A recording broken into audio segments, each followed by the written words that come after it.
Edward Kenneth Ngote versus Rowena Gutierrez Ute. GR number 161793, February 13, 2009.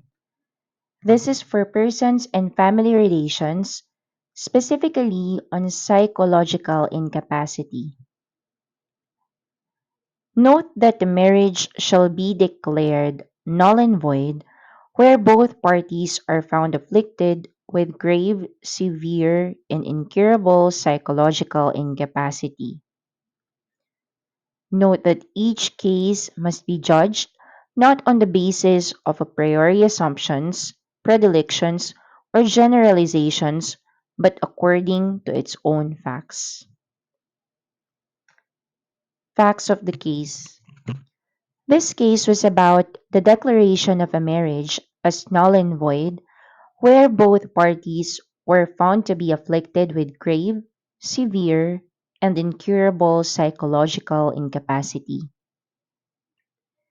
This was an original case for petition for annulment of marriage filed by petitioner Edward Kenneth Ngote against respondent Rowena Gutierrez Ute on the ground of the latter's psychological incapacity.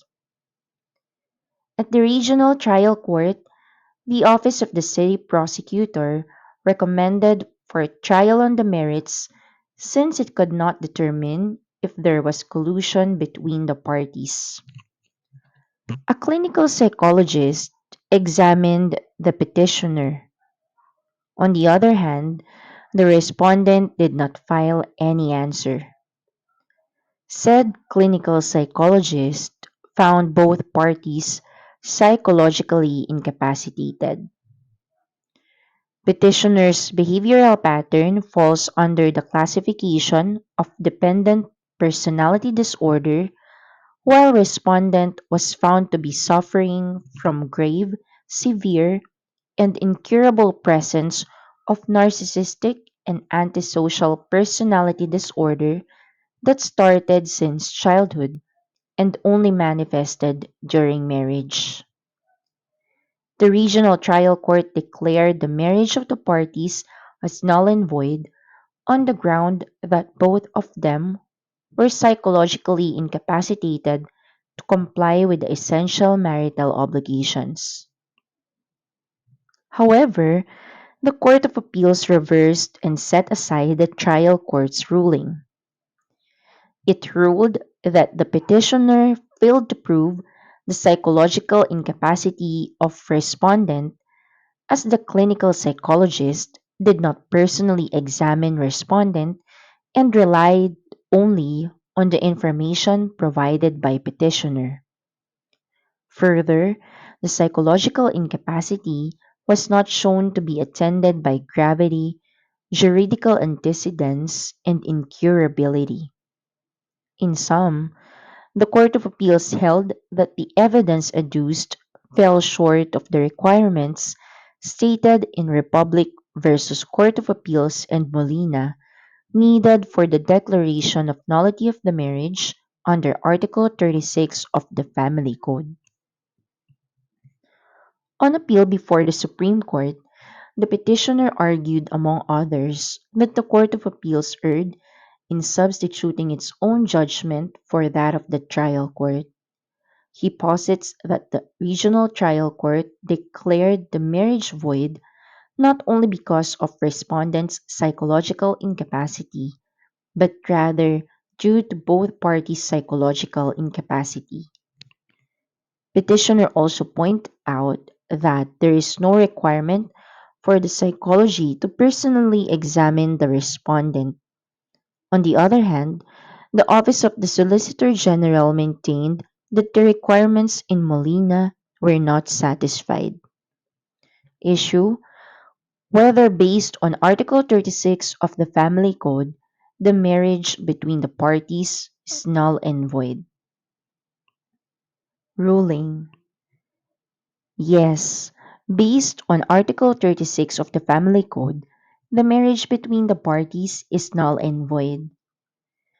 The Supreme Court reiterated once more the principle that each case must be judged not on the basis of a priori assumptions, predilections, or generalizations, but according to its own facts. And to repeat for emphasis, courts should interpret the provision on a case to case basis, guided by experience, the findings of experts and researchers in psychological disciplines, and by decisions of church tribunals. In this case, a psychologist who provided expert testimony found both parties psychologically incapacitated. Petitioner's behavioral pattern falls under the classification of dependent personality disorder and respondent that of narcissistic and antisocial personality disorder.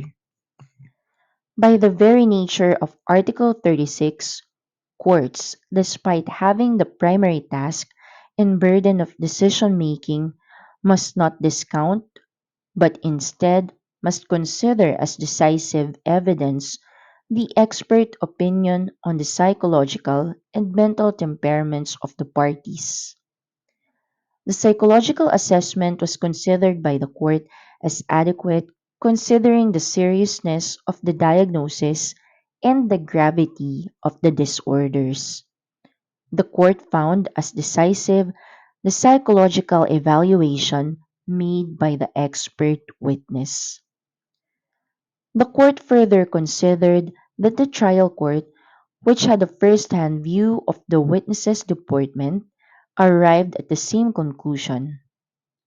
Indeed, petitioner who is afflicted with dependent personality disorder cannot assume the essential marital obligations of living together, observing love, respect, and fidelity, and rendering help and support. As clearly shown in this case, petitioner followed everything dictated to him by the persons around him. Although on a different plane, the same may also be said of the respondent.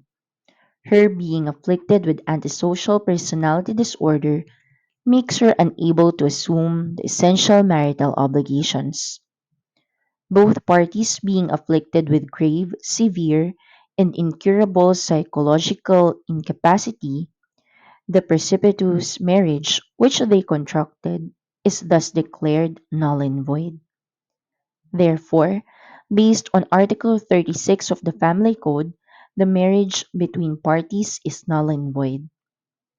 In applying the foregoing, the petition for review on certiorari was granted, the Court of Appeal's decision and resolution were reversed and set aside, and the regional trial court was reinstated.